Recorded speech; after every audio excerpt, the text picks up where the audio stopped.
if we might have your attention, just want to recognize a few folks for being here this morning. We got Caton Dawson, I think. I hadn't seen him yet. He's in the back. He's here. He's there. He is right there. Our chairman of the South Carolina GOP party. And Caton, thank you for all that you do for us. And we got Representative Byers, I think here from Myrtle Beach, somewhere in the background.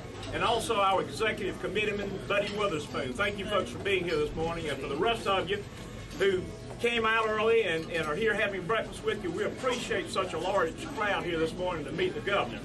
And I was tasked with the responsibility for introducing the governor, so if you bear with me, no, don't do that, don't do that. I just wrote a couple facts down, and I just want to tell you that when I was going over last night, and I was going over some of the governor's characteristics and all, he and I have a lot in common.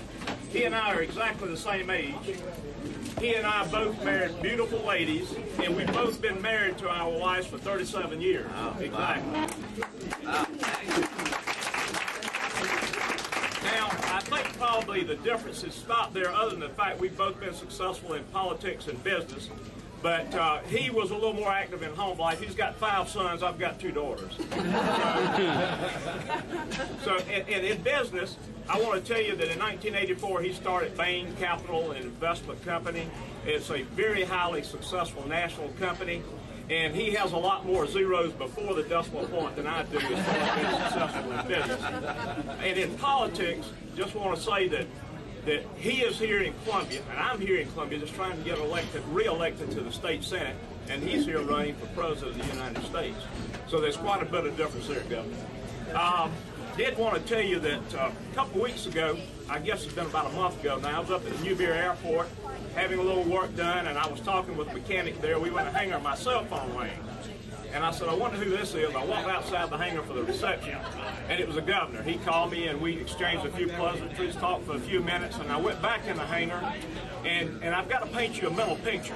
This is an airplane mechanic from like the old Wings on TV, if you saw that soap or whatever. You know, he's got on coveralls, and he's got his baseball cap turned around backwards with his head down in the cowling, you know, working on the engine and all. He's got a little bit of grease across his forehead. He's got a little bit of grease on his pants and coveralls. And in his pockets, he's got a rag, you know, and a couple of box-end wrenches.